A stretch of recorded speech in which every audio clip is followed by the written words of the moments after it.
Hello and welcome to the Investing Master Series. My name is James Boyd. We welcome you here today. Everyone calm down. I'm wearing a red shirt. It's okay. We can get through this together. Uh, just, I don't want anyone to think that it's a sign. Okay, it's just a shirt. Okay, so we'd like to welcome, we got Will with us. We got Alfred, Life in the Fast Lane, High Speed, Janelle, Andrew, Gary, Barat, David, and many others. Welcome to all. And just real quick as we get started, we're going to be talking about some current positions, and we're also going to be kind of talking about a continuation of what we talked about yesterday. We're going to be talking about kind of buying stocks on a breakout, on a red candle above support. I know a lot of times people say, I was looking for the breakout, but kind of that red candle kind of maybe causes some concern. We're going to try to use that today to try to enter a position or even add to it. And also we'll talk about some current positions that we need to discuss. And as we do that, we'll talk about maybe rolling the position or even changing the strategy, why an investor might do that. Now, just real quick as we get started, I'd like to welcome Barb in the chat. She's a fellow instructor. Many of you know Barb. And so she'll be looking at questions, and so will I as we go. Now, remember that also we have a lively chat. And so with that lively chat, I will try to read as much of the chat as possible. And so I will be watching that as well. So go ahead and type those chats in, and we love those chats. Now, also remember that as we get going, you could follow Barbara and myself on X. There's my handle. We do post educational content there. Also, quick reminder that in our examples, we'll talk about stocks and we will talk about options. When we talk about options, remember that all options are not the same, right? Options carry a high level risk, not suitable for all investors. You get to decide if it's something you would consider. And also remember the information here is provided for general informational purposes only. Schwab does not recommend the use of technical analysis as sole means of research. It's fun as you get farther down the investing road or understanding. There's different types of analysis that are very interesting, okay? And so don't think that technical analysis is the end, okay? It's probably more the beginning. Now also remember that we'll practice our examples in the paper money account, and also investing involves risk, okay? And also, as we do that, we will talk about maybe from time to time short options like covered calls, cash secured puts, understand the potential assignment risk. And as we get going actually here today, we'll talk about kind of the markets. I want to kind of talk about some sectors that are kind of showing some unusual activity, okay? And also, I don't want you to think that this is like a PowerPoint presentation, and it's going to be more of a conversation. So if you like to talk, this is your chance. All right, here we go. Now, let's go ahead and take a quick look at just real quick. I'm going to pull up just this list. Okay, now we're creatures of habit, right? And so what we want to do is look at this list, and we want to look at the four, and I'm going to look at the four cash indexes, right? If you look at the four cash indexes, you're going to see that I listed them there, kind of put the little red mark there. Those trends are really still in trend 3. Now, when you look at the NASDAQ, down 0.3%. So, I mean, it's down, but not really down that much. You got the S&P down 0.1%. Okay, probably not going to trigger a sell warning. Okay, the highest one we actually see is the Russell and the Dow Jones. So if we're talking about the cash indexes, equity markets, that's what we actually have. All four are still in trend 3. Now, if you're not really getting a sense of why that is important, the investors who are trying to ride trend, they're trying to get the equity indexes or stocks in general, sectors, whatever they're investing in, they're trying to ride those trends in trend 3, okay, where you have higher highs and higher lows. Weekly charts are still showing that. And we see a lot of, when we see the breakout column, we still see a lot of continuation today, continuation. Lots of continuation. Okay, let's get some more. Now, let's take also a look at just kind of something that's pulled up here today. We see gold, okay, still getting a push. I do know silver has actually gotten a push. Those both hit a brand new high. Now, I do want to kind of make mention, we kind of said before that,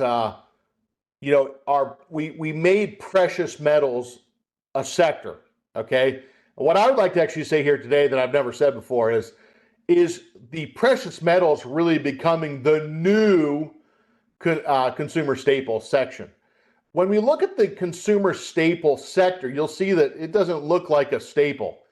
It looks like it's being sold off for something that's what investors are deeming to be kind of more of a staple, something that you might more need.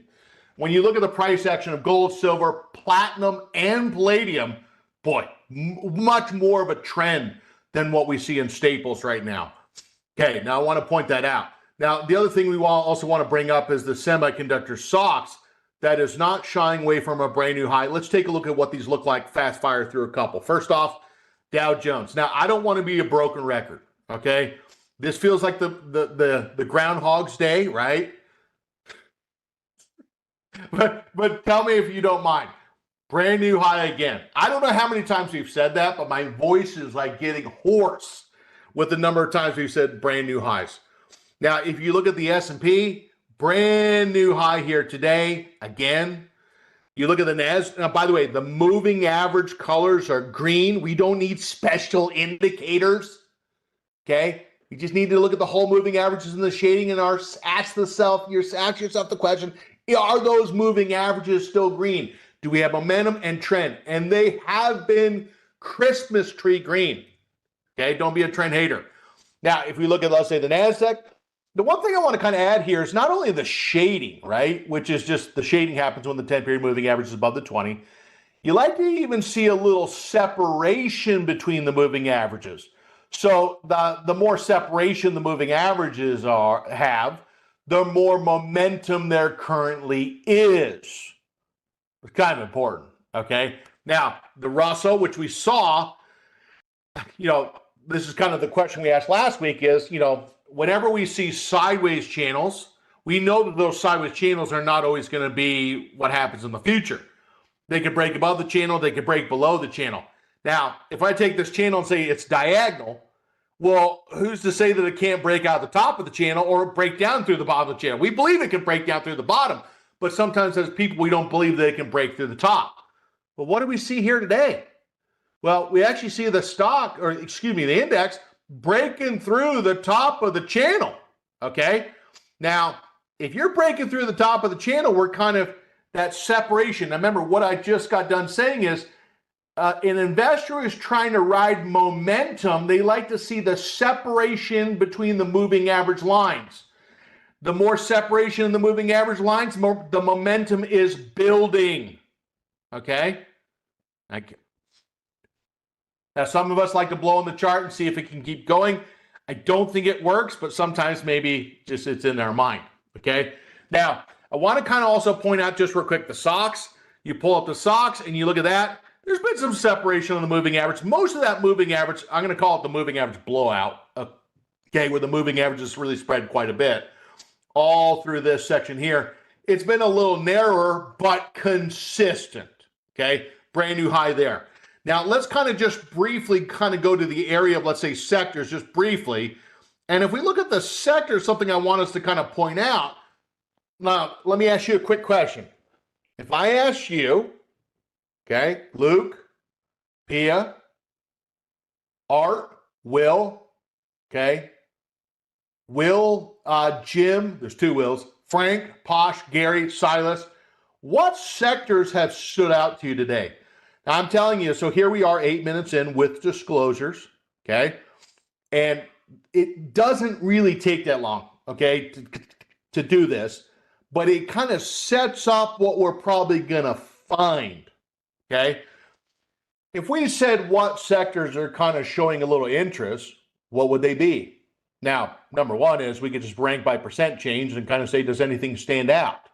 Well, if we rank by percent change, which is not a new idea, something that's kind of standing out a little bit, okay, at least hitting me in the face right between the eyes, you got energy and you got transports. Now, 2 weeks ago, we talked about energy.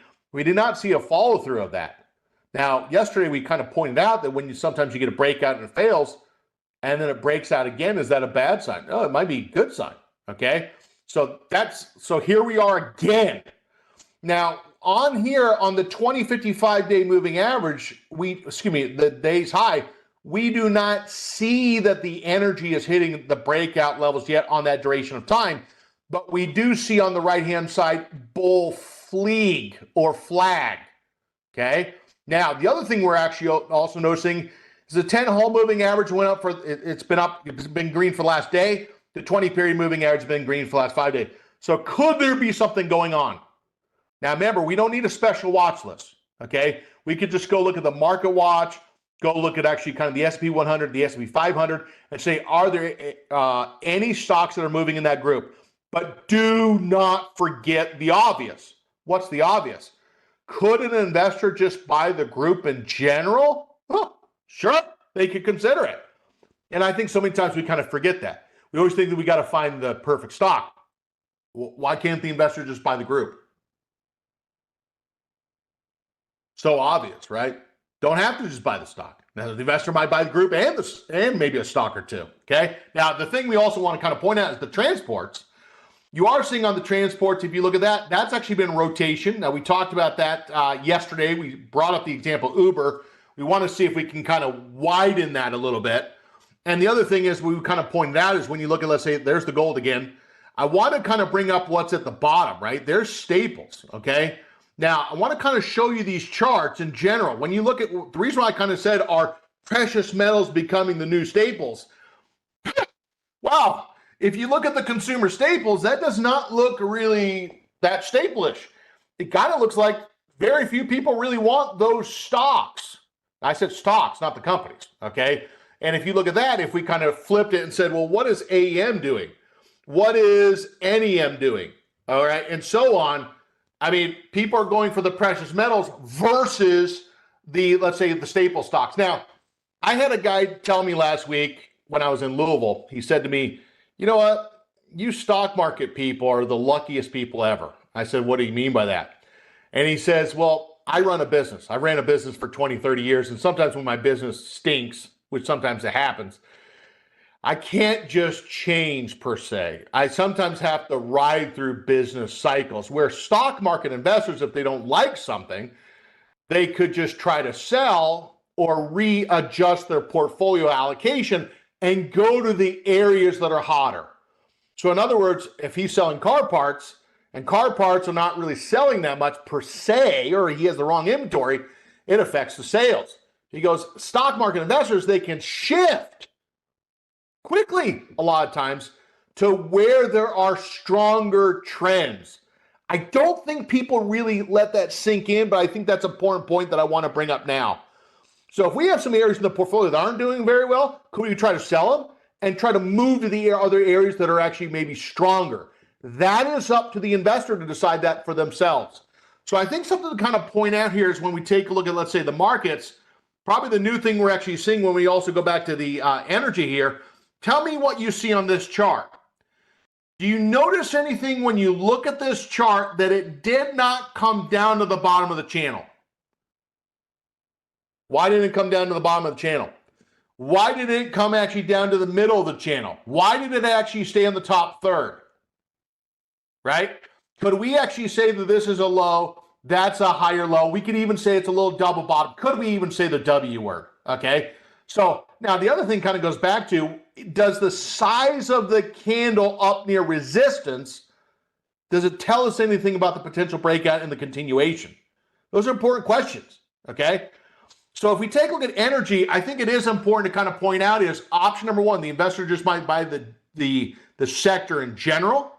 We know there's industry groups that are underneath that umbrella that also might be that some investors might consider, and or underneath that, some individual stocks. Now, of course, we could drive down Main Street, State Street, in every road in America, pretty much, in a major city, and run into Exxon, Chevron, ConocoPhillips, Halliburton. Wouldn't need a search, just need your own two eyes, okay, to kind of see where's that money flowing. Now, let's kind of get down and dirty here and kind of look at some nitty-gritty details of maybe some setups that the investor might be considering. Now, what I want to do is I want to take a look at a couple stocks. So I want to kind of start with the Dow just real quick. Boeing was, for example, a stock that we're going to kind of keep an eye on, where it actually broke down, okay? When I say broke down where? Broke down below the 223, broke down actually below the 216, and what you're now going to notice is that's one that in the shorter term, the 10-period moving average has gone green, and then today, it was up higher earlier, that actually went green. Let's kind of keep this on the alert. I'm going to right click on the chart itself. I'm going to create an alert. And this is not an order to get in. This is just saying alert at or above 219.61. That's why I right clicked. And I'm just going to kind of write a note to self. Breakout reversal. Question mark. Okay. Now this is something that broke through 2 levels of support. And if you start taking out today's high again, could it be showing a sign of reversing? Now, the reason why I bring this up, which when we talk about Boeing, of course, we're talking about IXI. When you look at IXI, this in the shorter term had a short-term higher high. Now, does anybody know any Dow stock today? This is for 20 points, paper money points. Does anybody know any Dow stock here today that actually pushed to the upside? Anything in the industrials? Well, so if we take, now here's the nice thing also about alert. The alerts, if you wanted to, you could actually have them go to your email. They could actually go to your text. You could actually just have your watch, if it's like an iWatch or whatever. You could be at the grocery store, the post office, whatever, and it could be like, hey, ticker XYZ got at or above a certain price. That's what's nice about alerts. I mean, they could be sent to your mobile devices. The stock in the Dow that actually has had a push and then got a push here today is Caterpillar. And Caterpillar has, once it broke the 100%, kind of sliced its way to the top. Now, we're kind of wondering, can maybe other stocks get a push as well? The other one we kind of said we're going to keep an eye on is CMI. Okay. Now, I want to go, so the stock that we're going to kind of point out to keep an eye on, could maybe Boeing be drug up as well if that sector breaks to the upside? Okay. It's Boeing / industrials. Could it also trail Caterpillar and CMI? Okay. So that's first. Now, if we take also a look at, let's say, briefly, American Express, just quick. American Express has been to a brand new high. We see also GS, Dow stock. Again, we're only talking about 30 stocks here, okay? GS hitting another brand new high. MS, Morgan Stanley, another brand new high. Asset gatherers, right? Equity prices at highs, things like that. Kind of think about it, right? You look at C, brand new high. You actually take a look at BAC, brand new high. But the one I kind of want to target is WFC, okay? Now, why are we targeting WFC? Well, WFC was kind of the lagger of the space. It might be a little bit closer to support. Now, if we go back and take this daily, weekly chart, 3-year weekly, this is kind of what we see on the chart. And if you don't mind, I'm going to kind of zoom in a little bit. Now, we might even kind of say that this has like a longer term tilted up W. We might be even able to see it a little bit better maybe on a let's say a monthly chart. Let me actually change this 3-year weekly where we don't do that time frame. Let's go month. And I want to kind of, and by the way, so you're going to kind of see that it kind of filters that out. I think maybe a better view than maybe the monthly chart, I'm going to go back to the trusted old Heikin Ashi candlestick. Okay. Now, if you look at style and go to chart type candle, we're going to go Heikin Ashi. And what it's going to do is it's going to kind of filter out some of those candles. They're deciphered in a little bit different way than regular candles. But this is what I really mean by maybe like a tilted up W pattern. You had a slight pullback there, consolidation, but you really actually have over time higher lows. And then if you really look at this high, they're close, right? They're close. We could even say that this kind of looks like really more like an ascending triangle on WFC. Now, let's imagine the investor said, look, James, I want to, when we look at these stocks in the financial space, you look at the financial sector, and we've said this for weeks, and we said, be very careful who you listen to. Because if the financials are hitting a brand new high, industrials are hitting a brand new high, it's going to be very hard for the stock market to be in recession. Okay? Now listen to what I just said. The stock market to be in recession.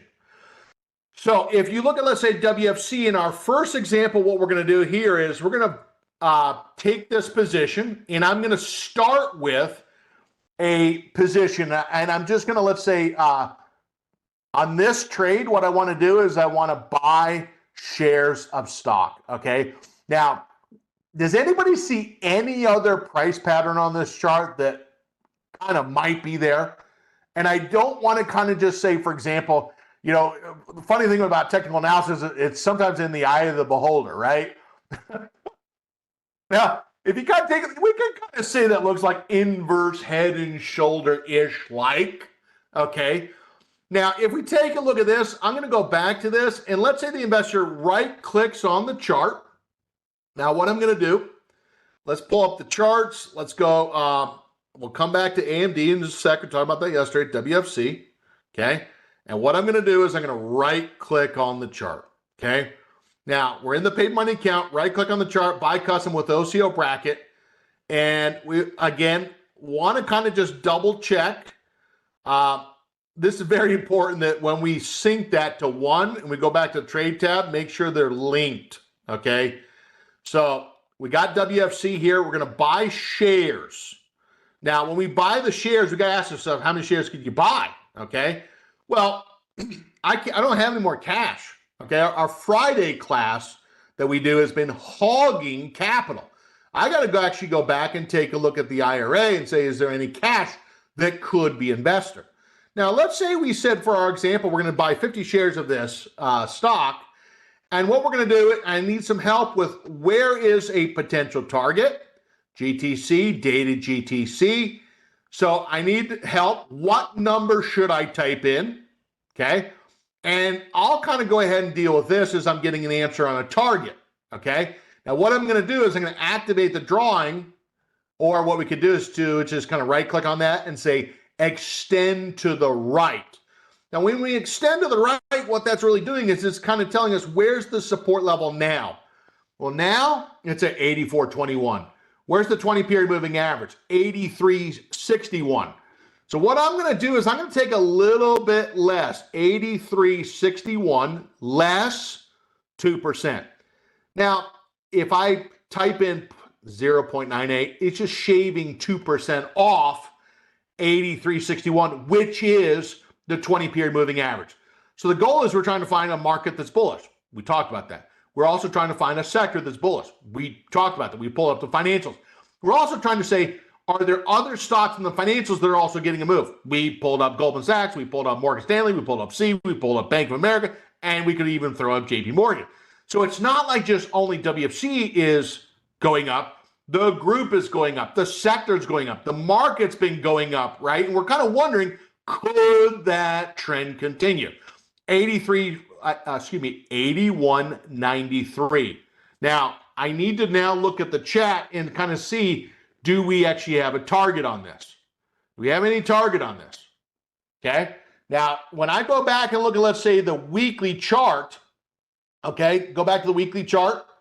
And if we look at this weekly chart, and I'm going to, now remember, if we're going to use Fibonacci, I'm going to say for me, okay, for me, and maybe you might be different, when I see a chart that has like a prior high and it's pulled back and then rallies to the upside and breaks through the prior high, and I'm talking about that, I'm always thinking in my mind like Fibonacci. I'm thinking about extension. So I'm going to go from this really, most of the resistance we had, probably right in the vicinity of $80. And if I take $80 and I draw it down to, let's say, that low point right there, we're going right back to where those extension targets could be. Now, like what we did yesterday, I don't see a 200. I don't see a 261. Let's edit that. Okay, edit. And what I'm going to do for this sake is I'm going to put this slope coefficient at 2, this slope coefficient at 200, and I'm going to even say add a curve. If you like to see the 261, we'll put that right there. Okay, now here's the deal. How come it didn't save from yesterday? Because I didn't say save as a default.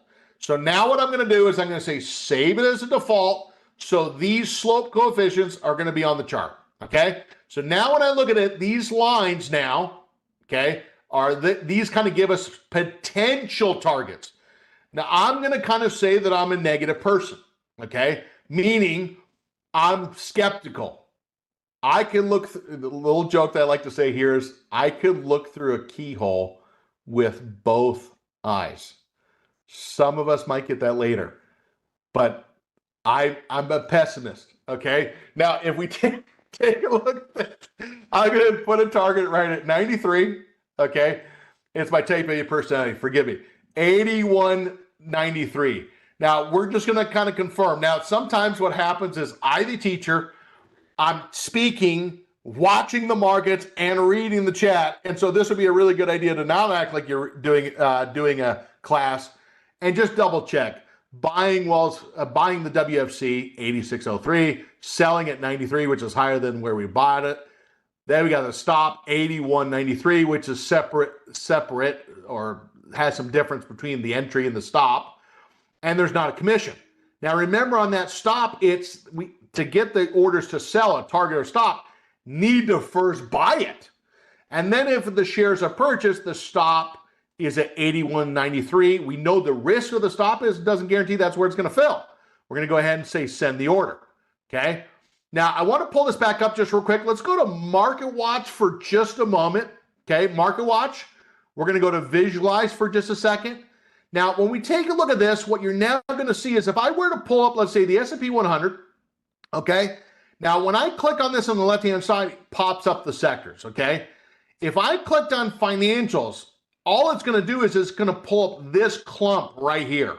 Okay. So if I click on financials, there's a list of stocks immediately. What I've seen in 25 years, 25 years being here, 24, is way too much time building watch lists. Way too much time. Okay. I think a lot of times that people just looked at kind of some names that were on a major index and try to find trends there, probably save them a lot of time. Okay. We're not looking for something special, we're looking for something that's trending. Okay. Now, the one thing is, the other thing I kind of want to point out is if I went back to energy, let's click on S&P 100. Energy is actually down here at the bottom right. Can't even see it. So if I look at the energy, what we said the other day, which is the big ones, Exxon, Chevron, ConocoPhillips. Let's go to energy for just a moment. Now, if I were to ask you, tell me which energy stocks that you're watching, and I promise I won't tell anyone. And I promise I won't tell anyone. The only person I'm going to tell is Jax. That's it. That's the only one I'm going to tell. Which energy stocks are you watching?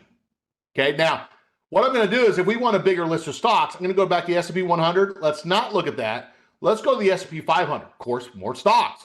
Now, if I click on the S&P 500, open up that list, and say, why would someone do that? Well, if we go down to the energy list, energy sector now, there all of a sudden, there's my watch list. La la. Okay, now, what's interesting kind of when we take a look at this, could we look at each one of these? Could we make a watch list out of these? Well, of course. Okay, for crying out loud. Okay. Now, so what I'm going to do is I'm just going to fast fire, if you don't mind, through a couple of these, and I would like you to tell me which one is doing a bounce or breakout. Is that bouncing or breaking out? It might be bouncing, but it ain't breaking out. Still has resistance. Next stock, Chevron. Is that bouncing or breaking out? Same thing as Exxon. I don't see that. I see it bouncing, but I don't see it breaking out. When I look at the third stock and I say, is that bouncing or breaking out? It's bouncing, but it's not breaking out. Okay. Now, if I go down through the next one and kind of say, what else do we got? We already went 1, 2, 3, bouncing up move. But when you start looking at some of these other stocks, let's say an EOG or FANG, the next one's to the right, EOG, it's bouncing up, but it's not breaking out. FANG, bouncing up, but it's not breaking out. The one of the stocks is kind of like bouncing up that's pretty close to like kind of getting above like an area of resistance is probably PSX. Okay. And Kevin brings up an example of like, if you look at Valero, hello, okay, that's one that's actually been quite strong as well. Now, if we kind of said, of the ones we looked at so far, which one has a stronger trend? We wouldn't need to have a PhD to know that this is the one that's actually been having a stronger trend. And could that trend continue? We believe trends when they're going down, but when they're going up, nope, don't talk to me about the uptrends. Okay, I believe it if it's going down. Okay, but not uptrends. Can't go up forever. Okay, isn't that funny how we're so logical but irrational at the same time? Now, what I'm going to do is if we go back to Baker Hughes, this is another one that's actually had a big move. Now, I'm going to kind of talk about Baker Hughes, and we'll also look at one or two others. Now, when we look at Baker Hughes, this has kind of been the one that we've watched a little bit. It's also been up there with Valero. Now, let's say the investor said, James, I want to try to maybe practice selling some pets, okay? Now, a lot of people say, look, I have a goal of maybe some income. I like to buy maybe the stock at a discount, etc. And what I want to do is I want to try to see if I can't buy some stocks at a discount from where it is now. Well, so if we take a look at the stock, so first off, if you're going to buy the stock, you're thinking that it might be something upward trending or above support. If we look at, let's say, a weekly chart on this to kind of just verify, is there a trend on a weekly chart? I think we could come to the conclusion that this actually has an upward trend. And we might even say the word of the day is continuation. Okay. Now, if we take a look at this, we're going to go back to the trade tab.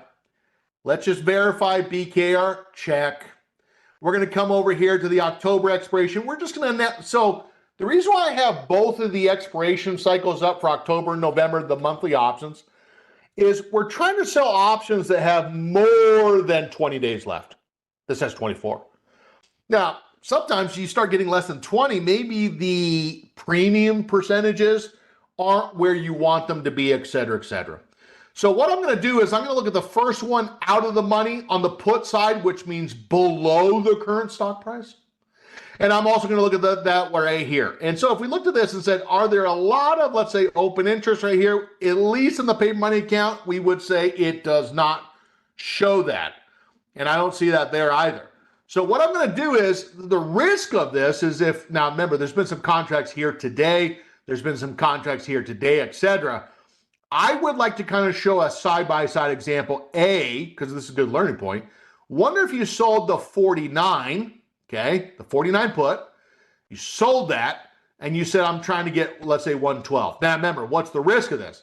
Well, if the stock goes to zero, the investor could lose $49. Okay, now probability of it doing that, maybe not high, but there's a risk, okay? We're going to sell the October 49. Now, I know a lot of times, and now we're going to move up the price. It moved a little bit. We're going to try to get 115, trying to get a premium of 115, and there's the break even. There's the commission, send the order. Now, I don't know about you, but like the way I learned options is I like to kind of do side by side and compare, okay? And that way I kind of started to understand how the options were slightly different, okay? We're going to go to the November expiration, a little bit less on the volume today, try to sell the 215s, the 215 premium, which is the same strike, just more time. And what you're now going to notice is the mid price is 217. Okay. So trade number one was WFC. Trade two, we're going to try to sell pets on really big hues, which is like saying, look, you're trying to buy the shares at the strike price from now to expiration. Now, what you're kind of hoping is that over time, that time erodes away potentially, and you get the premium where it becomes less and less over time. Now, a lot of investors, they're stock investors. Fine. They do stocks, try to get appreciation. They maybe get stocks, they try to get dividends, but also short puts or cash secure puts are really potential stock positions. They're just waiting to see what's going to happen with the cash secured put that might become shares or potential income. Okay. Now, what I'm going to do in this case is I'm going to go back to just real quick one other one. We said Valero. Okay. Valero. That is also one that's had a pretty good move as well. Okay. Valero, we mentioned that. Okay. Just want to pull that back up. Want to take a look. Of course, a bigger dollar stock, probably bigger premium. But the one I want to kind of take a look at is MPC, which we have not said, and it's Marathon Peat Corporation. Now, if we kind of said, well, where was the entry set up on it? Okay. Now, again, 1, 2, 3. Okay. So the 3 methodology there, the trinity of technical analysis right there. We said in application, we're going to try to buy on the second entry setup. Okay. And what you're now going to notice if we said, well, I missed that. Where was the next entry? Well, the next entry was right there. What is that? It's the hold. Okay. Now, let's say we missed yesterday. Where would be the entry again? Well, the next entry again would just be if I put these highs on here. If we're hitting 20 to 50-day highs, which we are again, that would just be another entry setup. So we had entry number 2. We had a cold bounce. Then we have the stock hitting that duration of time, 20-day, 55-day high again. So that's what's kind of funny about upward trends. It's not one entry setup. It's probably going to be multiple. Okay. Now let's go back and let's kind of just see how these liquid. Now the same thing, what you're going to notice here, October, if we went the first strike out of the money, liquid compared the 190 to the 190. It's the October that is really more liquid than the November, at least right now. Now, what I want you to kind of notice is, let's say the investor said, James, I don't like the risk all the way to zero. Let's kind of show this in the example. Okay, we're in the IRA. We're going to sell the 190. Okay, and what we're going to do here is go sell. And now what I'm going to do, let's just kind of verify MPC lined up, 190 strike for October, good. And then what I'm going to do is going to go down and say which strike has a delta of less than 10. Now, we're not thinking it's going to go down, but we're just, for example, wanting protection just in case. Okay? Now, what you're now going to notice is if we sell the put at, let's say, 460, 470, and we buy the put at 55 cents, 60 cents, it's reducing the credit. But what you're now going to notice is when we do that, it actually brings it up where the max profit is less, check. The break even is not going to be as low because the credit's not as high, check. But there's a built-in maximum loss. Now, Lawrence, so glad you brought this up, Lawrence. Lawrence, where have you been? Okay, I'm joking, you've been here. The biggest actually thing is, we'll look at UNH in just a moment. I'm glad you brought that up because it was on my list. Where is it? It's actually, well, I can't show you that. Okay. Can't show you a sheet of paper. Okay, just imagine it's on the list. It was literally the next one. I had the energy stocks lined up, and the next one, I feel like, Lawrence, are you behind me right now? Okay, close my blinds. Now, if we take a look at this, we will actually go to UNH next. Now, let's kind of just recap for just a second the trades that were done so far, okay? Now, what we're going to do is we're going to go to the Monitor tab that monitors the orders and positions. Sounds logical. Now, on the Monitor, we have working orders, something that hasn't filled yet, filled orders, right? And if I look at filled orders, let's just double check, did anything fill here today? Well, first off, when we look at WFC that we did, it was a stock trade. We can see that right there. That was the first trade. The third trade that we just did was MPC, but we're missing one. And the one that we're missing is really BKR. That's that second trade that has not filled yet. Now, the mark is lower than what we're wanting to get. That's why it's not filling. The mark is lower than what we want to get. So that way we can follow along together, because that'd be a great way to learn, right? We're going to lower those a little bit to the mark price. Now, does that guarantee that order is going to fill? No, but we're going to try to get filled, okay? Let me just verify something just real quick. Yeah, I got to move that. Okay, and I'm going to move that down to 210. All I did is I moved them down about 5 or 7 cents to where the mark is now. So we're saying we want 210, the mark's at 210. We want 107, it's at 110.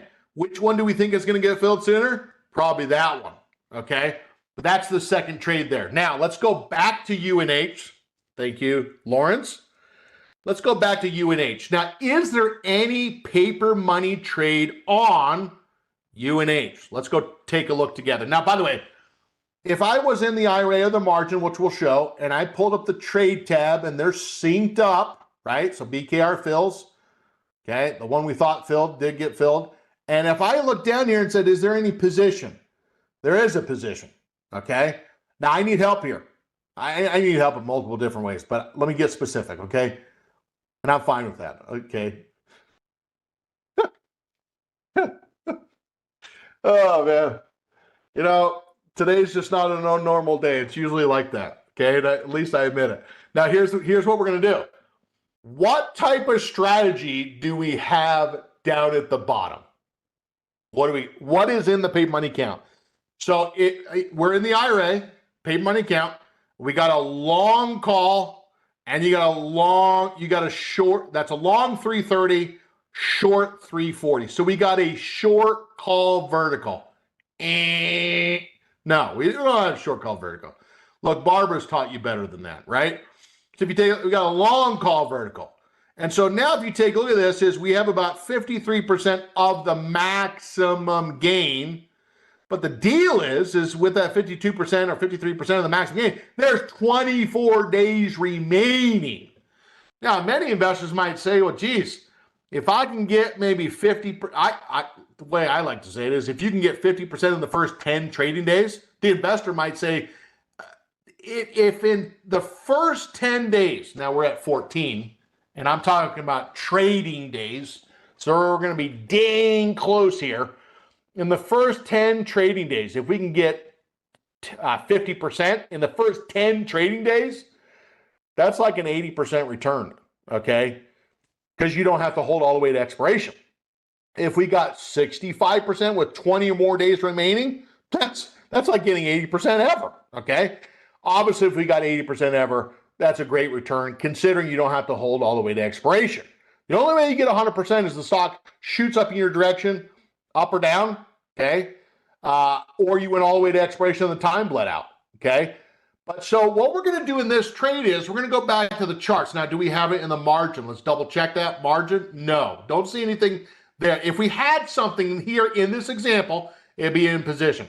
Now, let's go back and kind of see, is there an opportunity? Now, this is a question that I would always wonder myself, okay? So let's say the investor said, well, yeah, you know, if I would have seen this, don't make fun of me, okay? You guys can make fun of me, okay? If I would have seen this, this is exactly where I would have gotten in. Right here. I mean, I would have gotten in because my signal told me that's exactly where it was. You know anyone that says that? Besides James? Okay. Now make fun of me, okay? So let's say the investor didn't get in here. The investor didn't get in here. The investor didn't get in here. The investor did not get in here. Where is the next setup? And this is what's so funny. The investor that said, James said, this is exactly where I would have gotten in. Okay, that's how it sounds, right? Is they think now that the signal is completely different than what they just told you. But it's not. It's not different. It's the same. Okay? Now, if we follow this, we're just going to follow that red line. And remember, if there's a red line on that 10-day moving average, for many technicians, they would say, no, spank you. Okay? Because if the price is below the 10-day moving average, the prediction is pain. The price is still falling. The sellers, the bears are still in control. Okay? And I'm going to tell you right now, the amount of pain, if you hold on to a stock, there's no stop, there's no protection, holding stocks below the 10-day moving average is the most, listen to me, listen, is the most painful thing you could probably do. Okay? Can anyone vouch for me on that? Oh, it's so painful sometimes. And sometimes when you get that, that's negative momentum. Lower lows, lower highs. So painful. Now, if we take a look at this, you're now going to see it's still below 10-day moving average. And now we don't see any signs of trend change yet. First sign would be that moving average go green. First sign we actually see is right there. Now remember, if people like to get in early, there it is. Risk is, it's early. If you're right, you feel like a genius. If you're wrong, you're like, well, it's a quick stop out. On the entry number one, you got to be willing to actually say sometimes you're flat going to be wrong because you don't have confirmation, okay? You go forward to the very next time, we're going to see that we're right here. Now, notice that right on this 20, on the 20-period moving average, it's not green. The answer is yet. Now, what would cause it to go green? Of course, you need the stock price to keep going up or stay up. The stock price actually stays up or goes higher, you get the moving average to actually change 20. The moving averages start to tighten as that moving average crosses more imminent. Now, if you take entry signal number one, you got to be okay. You cannot have thin skin. You got to say, look, sometimes I'm going to be wrong, and I'm okay with that. But your stops are probably like close. They're probably pretty close to where you bought the stock. You might use this ledge as a little short-term support as a place to say, look, if we go below there, the investor's willing to admit they're wrong, and they're going to get out. Now, closing trade here in 60 seconds or less. What we're going to do is we're going to right-click on this. We're going to go buy custom shares. And what we're going to do in this case, we're going to go buy custom with stop. Now, if we did this, let's say we did just 10 shares only, okay? And I said that that support level was 334 43, okay, less 2%, it's going to give us 327.47. So here's what I want us to kind of practice is, if you say, look, James, I'm trying to test if I like entry 1 or entry 2 setup, well, practice it. You might decide for yourself, I kind of like that because if I'm wrong, it usually is a tighter stop. I want you to practice that as a homework assignment. You might even say, James, I'm trying to find stocks where that moving average just is going green. I'm anticipating that moving average is going to go green. So our trade number 4, okay, let's go back. The one we just did, United Healthcare, we'll send it. We go back and you actually look at Baker Hughes, 2, Marathon, and Wells Fargo, okay? So those are the 4 examples we did here today. Our goal is we are trying to really find some reversal stocks bouncing after a breakout. Now, I'm out of my time here today. Want to give us a quick reminder that you're going to see that our schedule going forward today got Cameron May with Getting Started with Options. We got long options, Brent Morris, Getting Started with Technical Analysis with Barbara Armstrong, and also other classes throughout the day. Join us. If you have not subscribed to the Trader Talks channel right on YouTube, it's the easiest thing you can do. Smash the subscribe button. That way you can actually just pull up YouTube and see all of our content on your computer or your mobile devices. Just stay tuned for our next class coming up right at the top of the hour. Now remember, with what we discussed, it was done for example illustrative purposes only. And also remember, when we talk about examples, they were just that. And this has been the class on the Investing Master Series, as we're talking about bounces after breakout setups. With that said, thank you so much. Take care. Bye-bye.